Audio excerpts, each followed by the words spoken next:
for the St. Raymond Nonnatus Foundation for Freedom, Family, and Faith. I want to tell you what's been going on with us since we've been in existence in 2015. The Mercedarian friars came together and decided that they wanted to start a foundation to make outreach to families in crisis. And that's exactly what they did when the St. Raymond Nonnatus Foundation came into existence as a nonprofit 501c3 headquartered in Philadelphia. Since that time, I became the director in the beginning of 2018, and we basically have 4 facets to what we do. We offer prayer, priestly consultations, podcasts and videos, and also programs and events. Now, if you've never been to our website, just to invite you to go to nonnatus.org and check out all the great things that we've been doing. Because since that time, since we've been in existence, we've now helped hundreds of families who are going through really challenging times. And as you all know, we went through a really challenging time in 2020. So I'd just like to invite you to go and check out the great things that we're doing. And there's more to come. If you or your church community would like us to come and do some type of an event where we can talk about what we offer in terms of that pastoral accompaniment and making outreach to families in crisis, please do reach out to us. And I'm just so grateful to be able to serve people like you and your families. So again, learn about us at nonnatus.org. Thank you.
Fiat Ministry Network and Patchwork Heart Ministry present Journeys in Faith.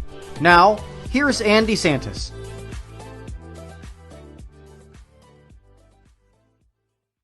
Good evening and welcome to Journeys in Faith here on Fiat Ministry Network. My name is Anne DeSantis, and this is our Lenten series with the Mercedarian friars. And for many of you who watch this show every week, you know that I work for a foundation. I'm the executive director for the St. Raymond Nonnatus Foundation, which was founded by the Mercedarian Religious Order. And with me, I have Father Joseph Eddy, and he's coming to us from Columbus, Ohio. Welcome, Father. Thank you for joining us on Journeys in Faith. Thank you, Anne. It's a pleasure to be here, and happy Lent to everybody. I hope everyone's having a good beginning to their Lenten season. This is a very special season, even though obviously we're focused on, growing closer to God and avoiding sin and becoming better persons. This is always a season that really I see that inspires people. People are really there's an excitement, even strangely enough, in entering into Lent, that people get excited. They're excited to do something to better themselves spiritually. So I hope that everyone's having a good Lent so far.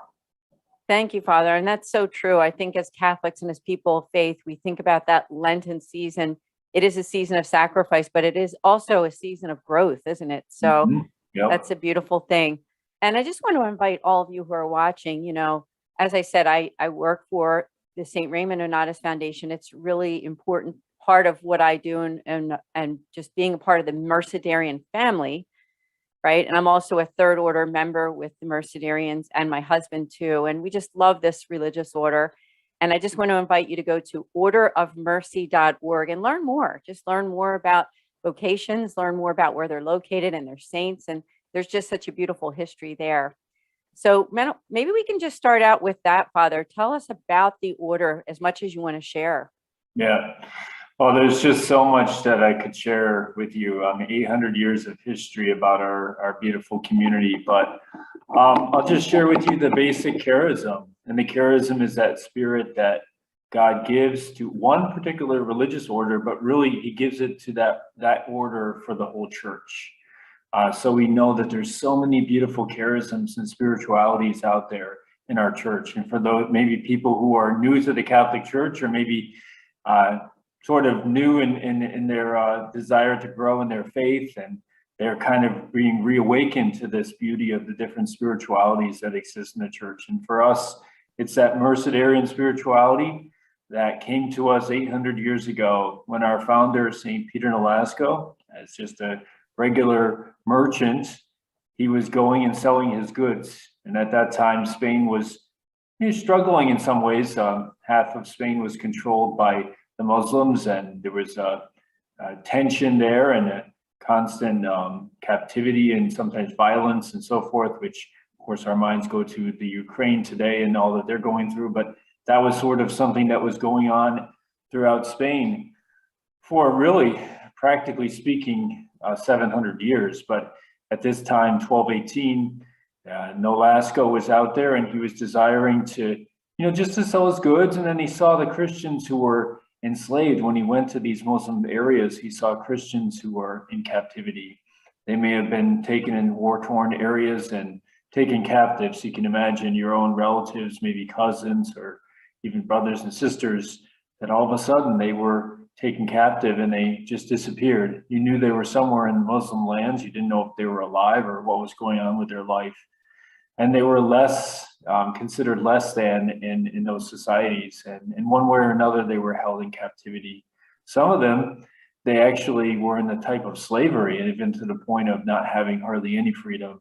Others had an aspect of freedom in their life, but they were, would have to walk on the other side of the street when a Muslim or something walked by, because they were Christian.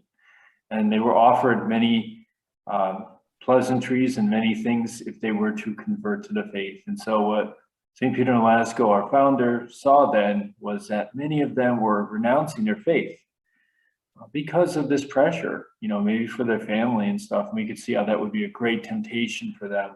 They want their family, or they want themselves to have a normal life, or as normal as possible in this difficult situation. So we hear that thousands renounced their faith at that time, for one reason or another. So Nolasco wanted to help them. So he just began to just try to buy them back. So there was actually a possibility of an exchange, and you could collect money. And so he used his own resources as a nobleman, and he would buy them back. And over time, what happened was others began to follow him, other young men, and began to try to help and see this as a great work. So it wasn't something that he desired to do on his own. And he said, God wants me to do this. I'm going to do this. We found this religious community. It was something that he just saw a need in society, and he tried to help. So we can all relate to that. And so what happened over time is that others began to follow, and he had an apparition or an appearance of the Blessed Mother. And that was sometime around August the 1st, the 2nd of 1218. And so Mary appeared to him as he was praying there. What should I do? Should I continue this work? And he was praying at Montserrat, which is a great mountain, huge mountain, where many apparitions and appearances of Our Lady and ways in which God has spoken to the people of Spain has happened there at Montserrat, including St. Ignatius of Loyola and others. But there was St. Peter Nolasco had that appearance, that apparition of the Blessed Virgin Mary. And she said to him that my son desires not only that you continue this work, but that you found a religious community. And so right away, within 10 days, he founded that community. He went to the bishop, he went to the king, which he had to have the sponsorship of the king.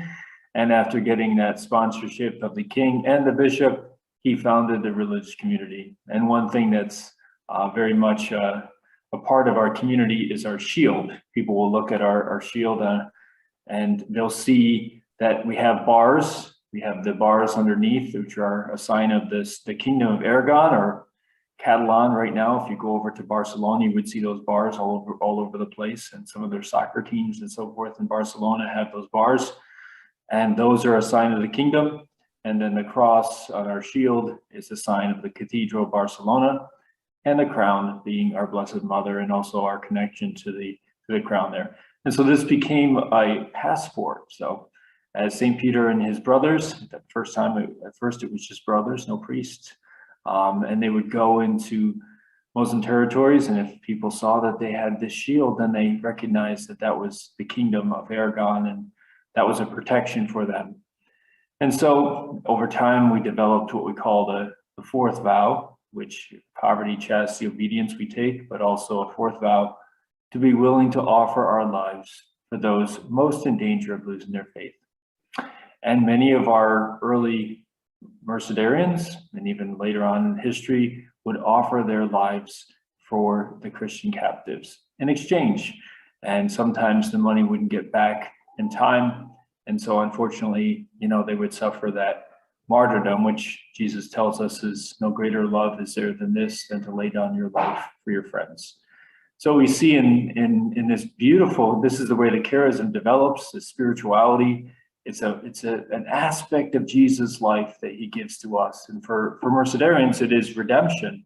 That's the aspect of Jesus' life, or that spirituality, which the church has been given through the Mercedarian order. And there's many sisters congregations that are attached to us, as well as our friars, and also there's Descalced Mercedarians. That means they don't wear shoes, they wear sandals. So there's a small group of friars that are called the Descalced Mercedarians. And so there is that history of our third order, many people who lay people who helped us from the very beginning to do our great work. So it really is a wonderful charism. Right now, it's understood, and over time, it's developed and grown and matured. Of course, physical captivity always exists, and we have to be aware of that. But also, we have to be aware also of many different kinds of political, psychological, etc. captivity that exists in our world. Addictions, which keep people from living their faith. So in different countries, every region where we are, we have to determine what is it that we're going to do to try to help Christian captives in our land. And that's not going to be the same. It's going to continually change as times change. As we know in our country today, family life is going through some struggles. And that's because of many different reasons, but divorce and different struggles that modern world kind of gives us in our world today. And to deal with that is very difficult for families. And because of that, we founded the St. Raymond Nonnatus Foundation to work and to help families in many different ways. But in one way is certainly to help those who are struggling with separation and divorce, and how can we, because that's a means in which people can really, lose their faith, because a family is really the first way in which we learn about God and the way in which we learn about love. And so if we have struggles in family life, it sort of creates a lot of tension and struggles for our faith. So, Anne, I just want to give you a little chance to respond to any of these things. I don't want to continue to go on, but that's some of our charism. Yeah, thank you so much. You did a great job of telling people about the order, a little bit about St. Peter Nolasco and about the foundation. It's just beautiful. And I just want to put those websites out there again, is the orderofmercy.org. And to learn about the foundation, which, as I said, I'm the executive director, it would be nonnatus.org, which is on our commercial too. So you're going to see it again. But we have so much more to talk about, Father. When we come back, we'll talk about your own vocation. And now Father has been relocated out to Columbus, Ohio. And for his friends who are watching this show right now, he'll tell you a little bit about what's going on there and the work that he and Father Michael Donovan are doing. So we're just going to take a short break, and we will be back in just a few minutes. Today, many students go to college with numerous questions about their faith, yearning to know if the seed planted in them as a child is both true and practical. Using the miracle on the road to Emmaus as a model, young adult ministers conversed weekly for 3 months with college students about the most pressing questions they had about the Catholic faith.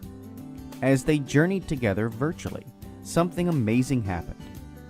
Doubts disappeared, fears faded, and Jesus revealed that He is still alive. Hearts Burning Within Us, the latest book from Patchwork Heart Ministry, is a result of that grace-infused conversation. It is the perfect back-to-school gift for recent high school graduates and current college students. Get your copy for them today at patchworkheart.org or by calling 424-704-3278. That's 424-704-3278. Welcome back to Journeys in Faith. Thank you so much for joining us here on this Friday evening with Father Joseph Eddy, Mercedarian friar, located out in Columbus, Ohio. And of course, he used to be out here where I'm located in the Philadelphia area, and that's how I got to know him when he was here for quite a while. So again, Father, thank you so much for joining us on Journeys in Faith here.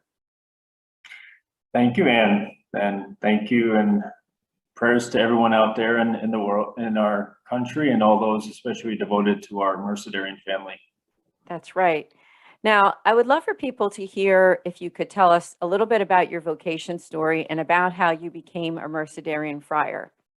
Okay, well, it's a beautiful story, as all of us have those stories about, whether it be marriage or whatever, how God has led us to where we're supposed to be and how we're supposed to serve Him and continue to grow in holiness.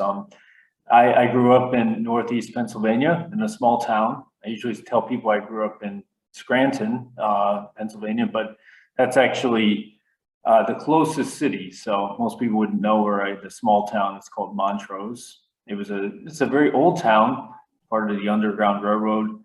And so it was an old town, and growing up there was sort of typical Norman Rockwell, I guess you would say, American town.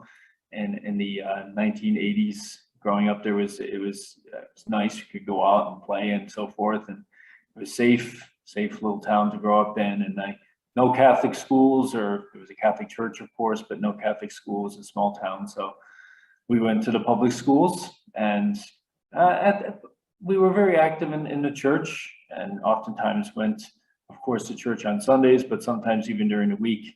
When I became an altar server, I didn't want to become an altar server, but one of my friends became an altar server, and he encouraged me. He said, well, I don't want to do this alone, so you have to do it. And my mom was smart enough to say to my sisters and I, well, you have to do something in the church. Either you're going to sing in choir or you're going to be a server, Joe, So for me, I chose that. And that was really an important moment in my life, to be close to the Eucharist and the Mass. And I think that really was a way in which God touched me, because then within that year or so, I started to think about becoming a priest. And that thought came into my mind that was something I would like to do.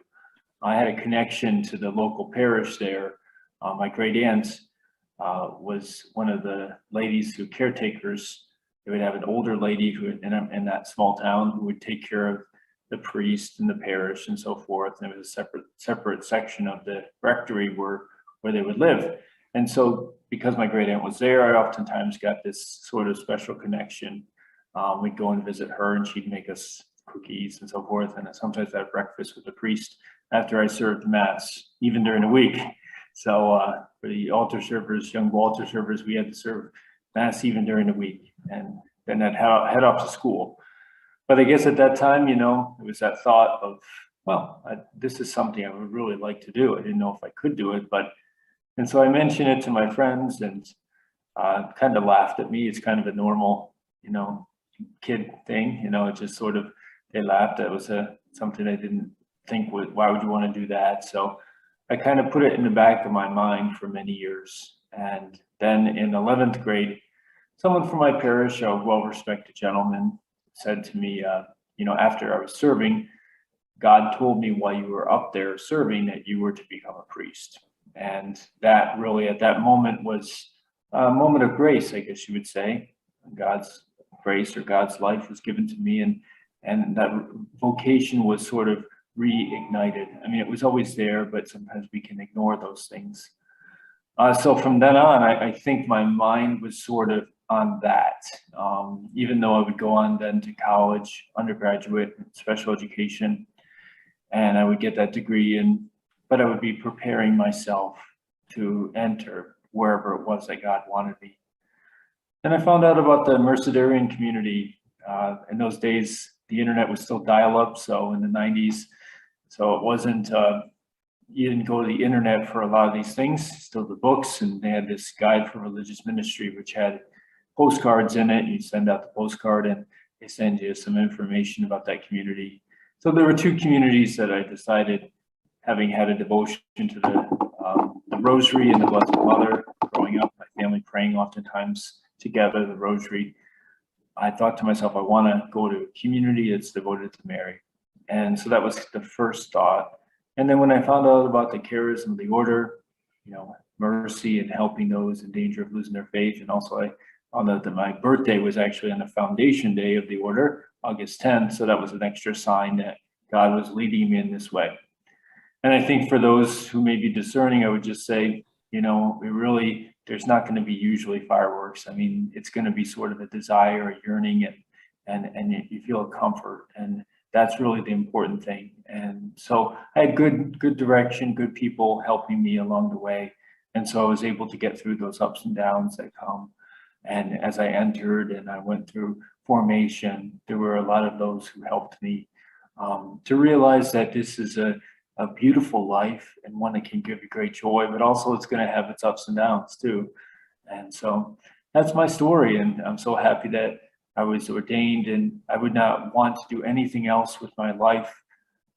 I'm thankful that, I'm part of a community that prays together and that prays the Rosary, and we're very devoted to supporting each other in our prayer. And that's really the foundation of our religious life. Thank you so much for sharing. And I love hearing your story. And I think you've shared it with me once before, but every time you hear a vocation story, you hear a little more detail, right?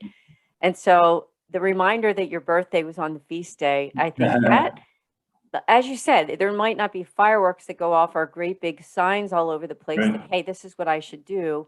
But, God does sometimes give you small things, like the gentleman that said to you that he felt God spoke to him, right? That you were to be a priest. And I know sometimes I've heard this before, that in religious life and in promoting priestly vocations and vocations in general, when we can say those words as, lay people, when we say those words to someone that we think would make a good priest, it does make a big difference, I believe. Oh yeah. It does. And so I think that's really beautiful.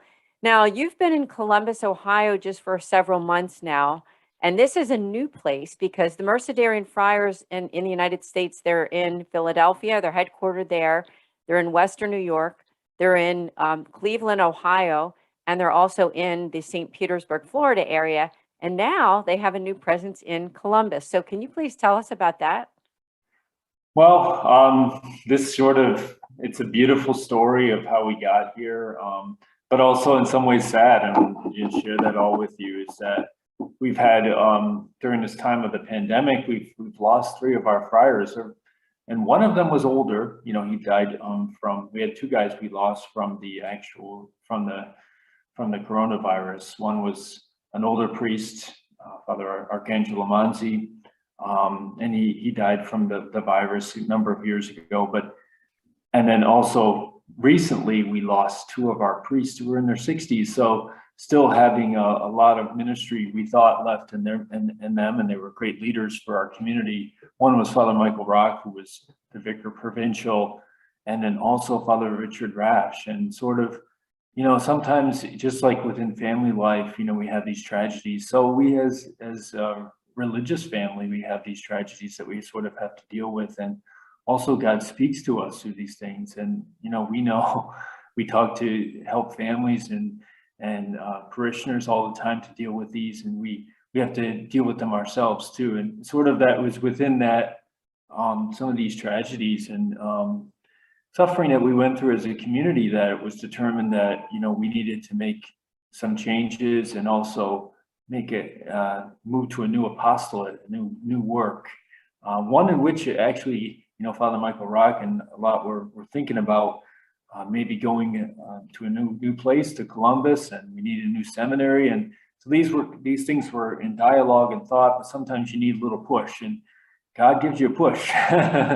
Sometimes it's through circumstances that are very joyful, but sometimes it's through circumstances that are part of our life, but very difficult, of death and so forth. So this was kind of our push that we had to make some changes, and so we did. We're going to be leaving our seminary that we've been using for many years in Philadelphia, because as they sell their property. But so we desired to find another seminary to use, and the Josephinum is here in Columbus. So that's a pontifical university. You can get pontifical degrees. That means church degrees, I guess, that would be approved by the Holy See. And so very good studies. And also there was this availability of this wonderful parish down here, Holy Family, which was growing and outside the city. And Columbus is the #1 fastest growing city in Ohio, and one of the cities in the United States that is growing. So there's a new chip factory, Microsoft chip factory, that is going to be open, or Intel rather, chip factory opening here. So there's jobs, and the people are coming here. So there's a need to, as the Catholics move in, to have a presence and to be here. And also you have Ohio State University. So there's many different things going on here in this beautiful city, which they tell me is Midwest. So this is actually our first apostolate in the Midwest, even though it's not too far from Cleveland. They consider themselves to be a different cultural than the Northeast, which Philadelphia and Cleveland will be more consider themselves the Northeast type culture. So we end up here, and here we are, and this beautiful parish has wonderful liturgies, known for wonderful liturgies, very traditional in many ways. A lot of young people come here from the university for the beautiful liturgies, as well as another wonderful apostolate that we have here, which is the soup kitchen. There's some, not far from here, there's a place where the homeless live, a homeless camp, I guess you would call it. And it's just across the tracks. So I've not got yet to visit there, but in these 2 months that we've been here, we've got to help out a little bit and get to see how we every single day give meals, hot meal to these homeless people, and give them hopefully some hope as well, and let them know that Christ is taking care of them through his church. So that's some of the great work that's going on here. And I think that we can also integrate some of the work that we're doing with family life and trying to help families here as well. So that's a little bit about Columbus. Yeah, I love to hear it. In fact, as executive director for the foundation, I would love to collaborate. I know we can talk about that off camera, right? Sure. But Yeah, I mean, I'm some looking kind forward of to family collaborative work having that we you can do. come by, and there's a lot to do here. A lot of young families, and as is a place everywhere. People who need to know that Jesus loves them. That's right. Now, you came from being a pastor in Cleveland, and now here you are in Columbus. Do you see a big difference just in your daily life as a priest? I mean, Oh, for of your friends course, who are yeah. watching? Yeah. For anyone watching from Cleveland, I miss you. I was a pastor there for the first time. I was assigned to pastor at our inner city parish of Our Lady Mount Carmel with the school as well, and our sisters are there, and wonderful place to be. And I learned so much there. I did not expect. Again, this is God's working in our life and in yours. Sometimes he does things that we do not expect. There was kind of a plan that when we come there to Columbus, who's going to go, and everything kind of got mixed up, when some of our friars passed away. But God ultimately is the one who makes the decisions of where we're going to go and what. So obviously here, I'm going to be involved in formation. So I was asked to work in formation of some of our young guys. So I'm excited about that. It's just getting started here as we get to know the parish and get set up. But hopefully in the future, we're going to have young men here, and I'll be working with them in different capacities, teaching them a little bit about that charism that we talked about. Yeah, it's beautiful. And again, that charism for people who are new to learning about the order, it's that fourth vow, which is the willingness to give their lives for those in danger of losing their faith. So please do keep the Mercedarian Religious Order in your prayers, and all the friars, because every week for the next several weeks, we're going to be hosting different friars here on Journeys in Faith. So be sure to tune in next week, because next week we'll have another one of our friars. And it's just an honor for me, as I said, being a part of the Mercedarian family. Now here we are in the Lenten season, Father. I wondered if you could give maybe 1 or 2 tips for those watching to continue to grow in their faith during this Lenten season. All right, sure. Yeah, Lent is a season of grace. So it's a season when God gives us special graces, you could say, to respond to his call.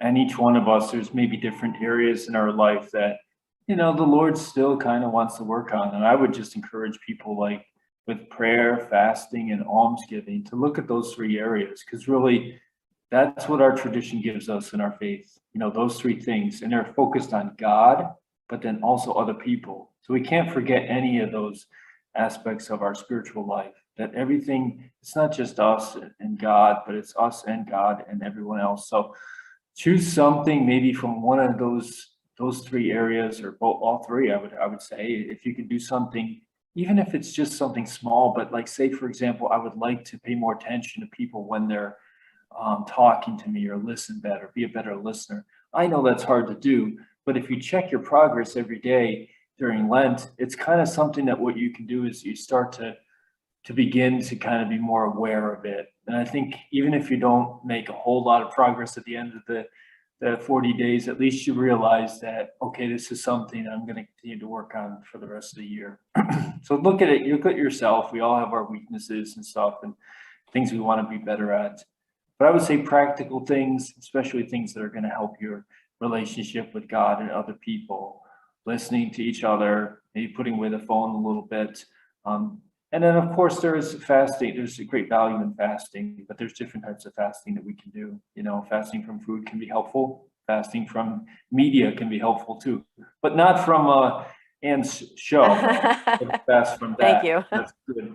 That's a good spiritual moment to grow. So yeah, so there's many different things, but I think there's keep it practical. Also, we have to hit that sweet spot of like not too easy, not too hard. And that's really important, because if we go to something like, we have these great designs, I want to pray for an hour. Well, then we get into our daily life, or maybe involved with our family and stuff, and that's just too hard.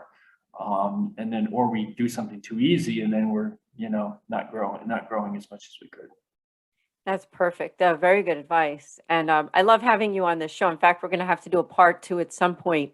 All right. Because unfortunately we're almost out of time. Now, is there a specific website? I gave everybody the orderofmercy.org, but do you have another one that they may stay in touch with you or anything, or would it be best to go to the Mercy.org would be Mercy? fine. Yeah. And Okay. yeah, if anyone wants to talk or anything, you could always contact Anne and we'll get in touch. Thank you. Thank you so much, Father Joseph, for being a guest here. And I wish you a beautiful rest of this Lenten season. And to all of our friends here, our audience, we will see you all next week here on Journeys in Faith. God bless.